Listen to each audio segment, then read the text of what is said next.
Tuia te rangi e tūnei, tuia te pape e takoto nei. Tuia rātou kua he atu ki te pō uri uri, te pō tangotongo, te pō i o ti atu. Ngā kura i tangi hea, ngā mai mai aroha. Ko te kiingi Māori tērā, ko ia te pauwaru o tēnei mea o mate. Nō reiri kia tau iho ngā manaakitanga ki runga, kia rāwaka tōna makau ariki, te whare kāwhi ariki, he o tira tātou koutou e hono nei ki tēnei karakia i tēnei ata. Kei ngā mana, kei ngā wihi, kei ngā ihi, kei ngā tapu. Tēnā koutou, tēnā koutou, te ora hui hui tātou katoa. Welcome to our Nehenehenui RMC Karakia this Wednesday morning, the 1st of December. You might see that I have a couple of guests sitting with me. I'm at a writing retreat in Christchurch. And these are the early birds that have decided to join me with our karakia this morning. And that writing retreat is with a group called Te Pūnaha Matatini. And it's a Crown Research Institute, and where complex systems and how they might be worked with are part of the writing retreat, where people are coming together to firstly write their own research up, and in little groups, might be writing in little groups, but really to have this fellowship. And if I might just make the comment that I would assert that karakia are connections with kindred spirits. Whatever your religion, whatever your faith might be, the karakia has a purpose of joining us together, of giving us, each and every one, a lift for the morning, a lift for the week. So our Nehenehenui RMC Karakia, through Maniaporo FM, again a big thank you to Maniaporo FM for hosting this with us. Our karakia are firstly a response to COVID entering into the King Country and finding a hold in Otorohanga Kāwhia and further on, and a concern for each other. So in that concern for each other, let us now turn to Te Makau Pautokonui Arangi. But I'm sorry, Wikitoria, before we go to Te Makau, we'll start with a waiata from our reo ro reka, our songbird Wikitoria, then turn to Te Makau, and then to Cassidy. And after that, Wikitoria will finish off with a waiata again, and then I'll close us off with some notices. Tēnā koutou, kia tau, te rangi Māori e ki runga kia tātou katoa.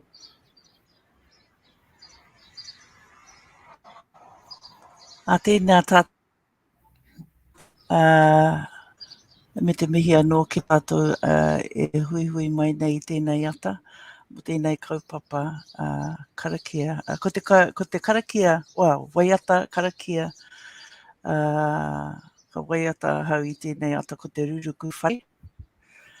Nō reira, tēnā tātou katoa.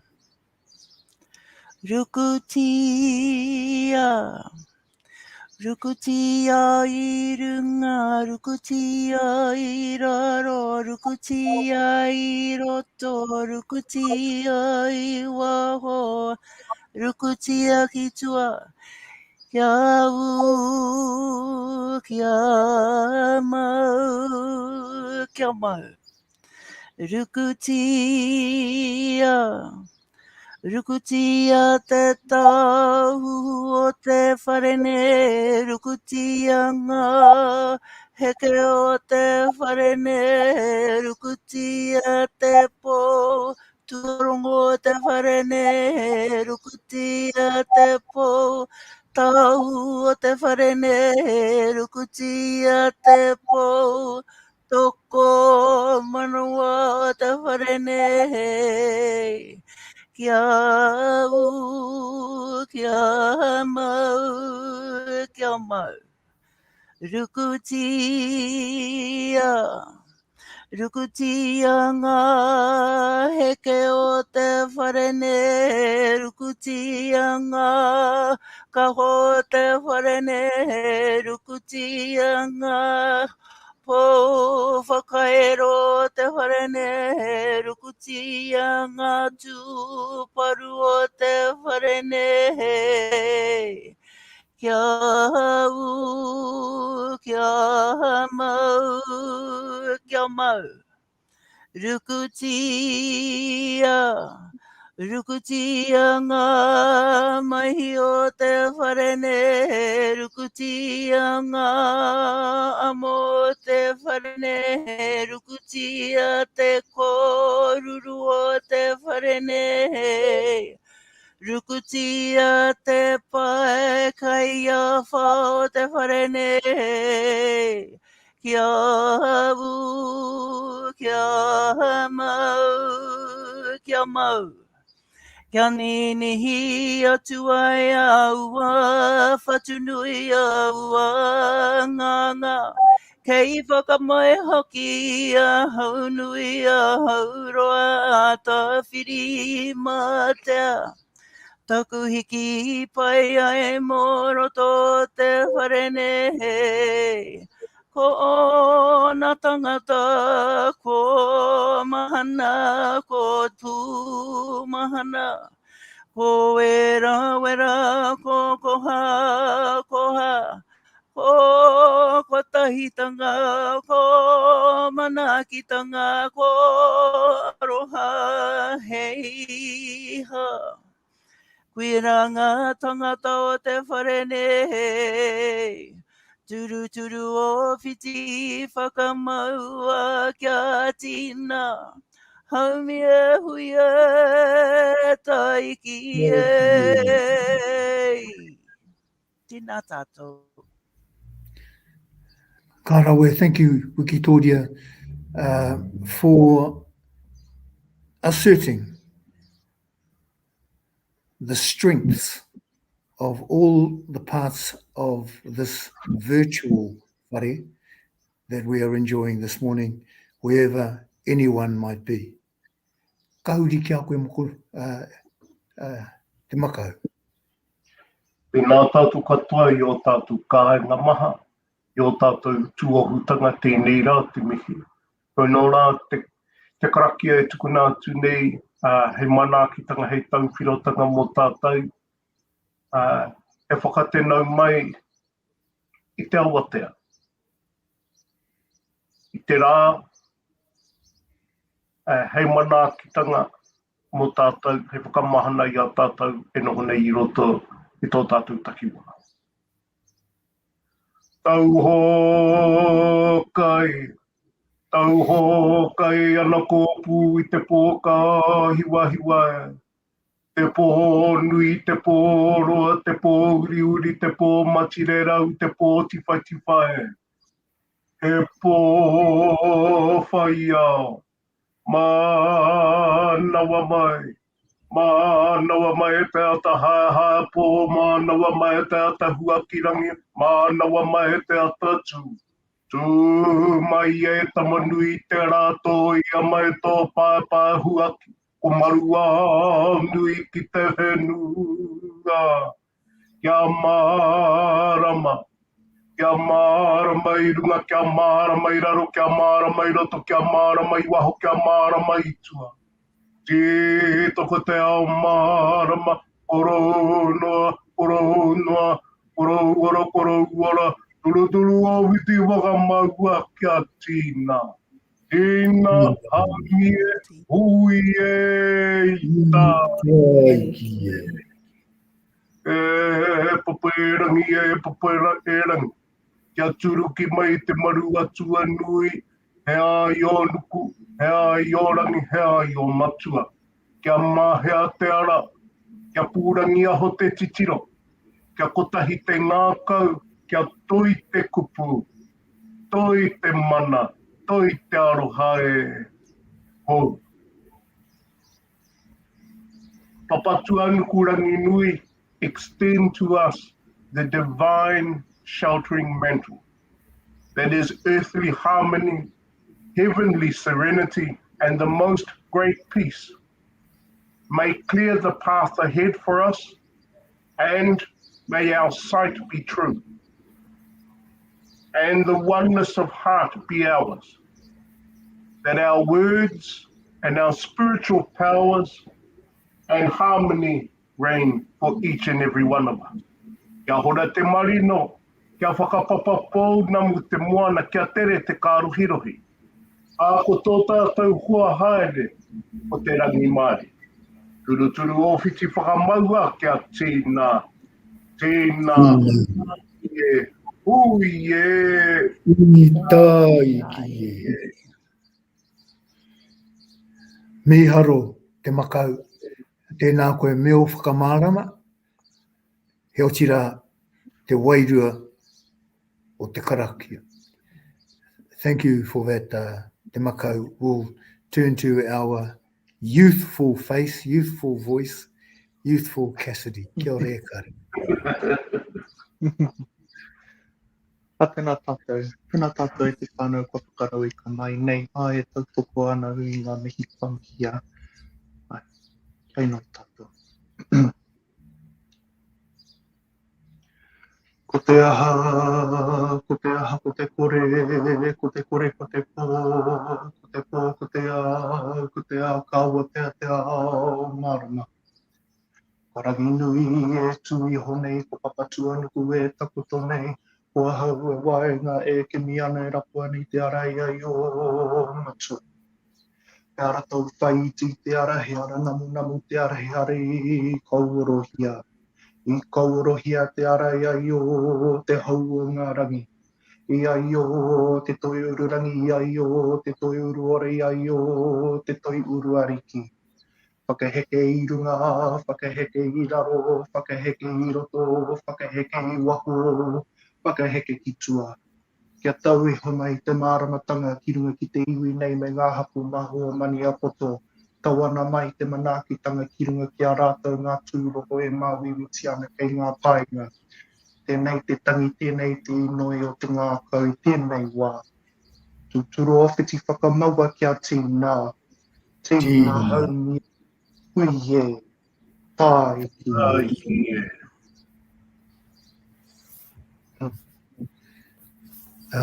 Tēnā rā koe, Cassidy, and thank you for that very special thought for those who may be unwell, for those who not just physically, mentally, physically, culturally, all those who deserve a healing touch.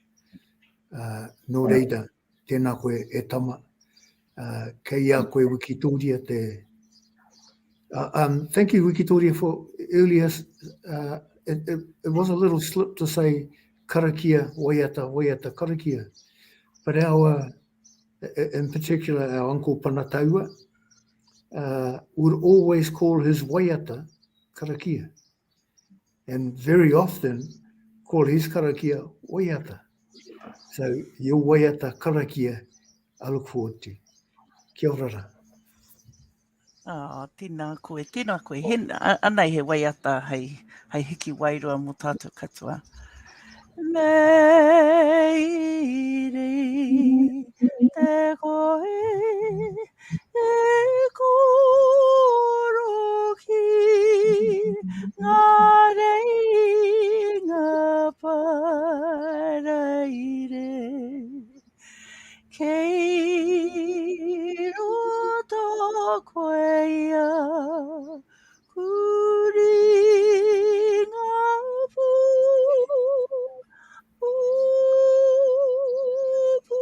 Pūpuri ai koro. He rautu tui ngā rori turu taua. Kei roto koe ia kuri ngā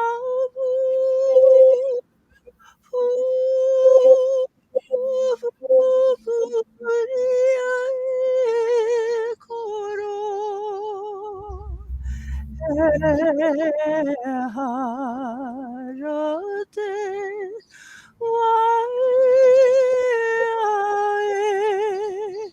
wai kura ka whati engari ko te aroha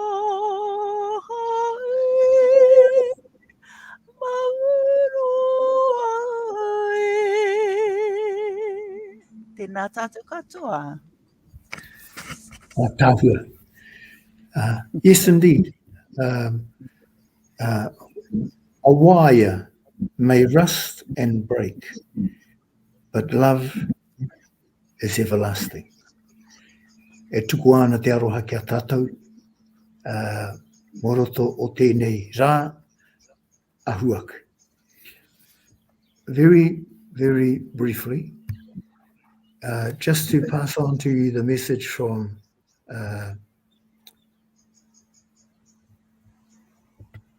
our relation, Ernest Montgomery, that today, Wednesday the 1st of December, from 2 to 7 p.m, St. David's Presbyterian Church in Otorohanga on Ranfurly Street will be open for vaccination, for testing. Also tomorrow, Thursday, from 10 to 4 p.m. McDonald's in Otorohanga also will be a hub whereby you might be able to get some help or with vaccination, but also if you might want to be tested. So on Friday, the 3rd of December, from 12 to 5 p.m, that will happen at McDonald's in Otorohanga. Further afield,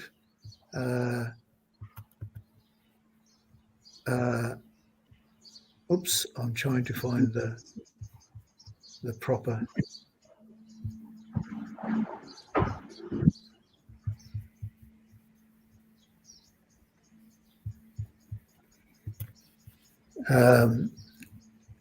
Now I've lost it on my machine. I'm sorry, Ra. The other, and I'm hoping that you're able to put that on the screen. There it goes along the bottom.